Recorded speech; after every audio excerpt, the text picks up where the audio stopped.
All right, so chapter 6, it is Women in the Early Cherokee Republic. And in this chapter, we start to see the effects of Thomas Jefferson and the Americans trying to centralize the Cherokees along with other indigenous groups, trying to encourage them to think, trying to force them to act how they act, to govern how they act, to basically be them, but obviously lesser because of the color of their skin.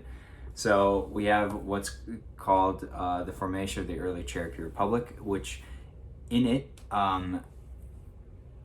property was like a huge thing, a huge deal, and it was like a huge concern of the Cherokee Republic.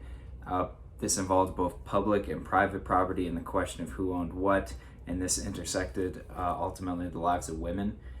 Farming and land use still define the women, but as we know from previous chapters, that role is starting to change or being encouraged to change.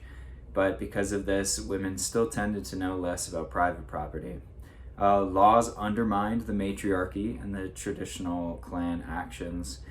Women held equal, if not more, amounts of property and livestock, though, which I thought was very interesting.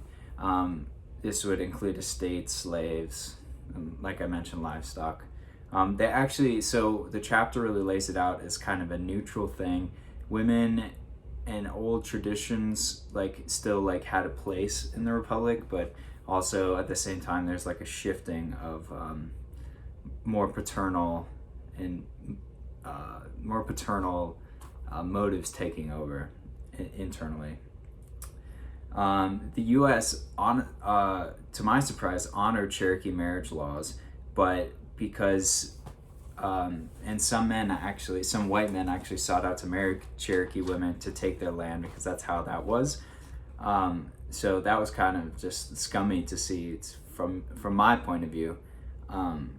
Cherokee governments had a commitment to preserve the common title of property, which showed how it basically embodied feminine ethics still. They did care about the women, and like I said, the women ultimately sometimes even owned more than the men did, and they honored that.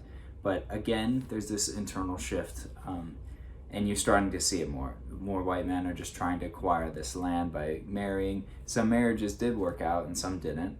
But the motive for land here is what's key in this Cherokee Republic. The Treaty of New Ichata, if I'm saying that right, was signed, which gave up a bunch of Cherokee land. While the women weren't necessarily involved in the politics, they formed a council and got to speak their mind, which I thought was very cool. But ultimately, this treaty led to what we know historically as the Trail of Tears. Women's role and views on life and land and property remained essential, but it was starting to slip, in my opinion. So that's chapter 6.